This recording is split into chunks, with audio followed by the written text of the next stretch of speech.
So did the owner of this enslaved person commission this portrait because he loved him so much? No.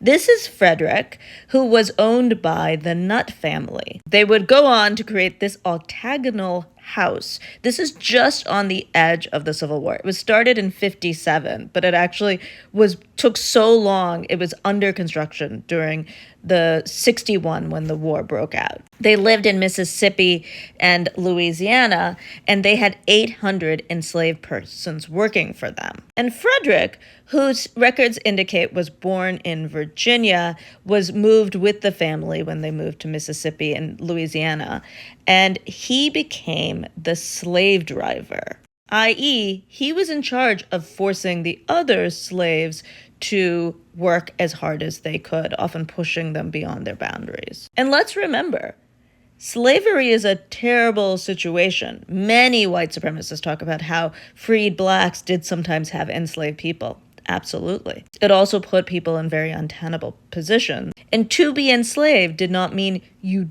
only thought beautiful, wonderful things about the other enslaved people.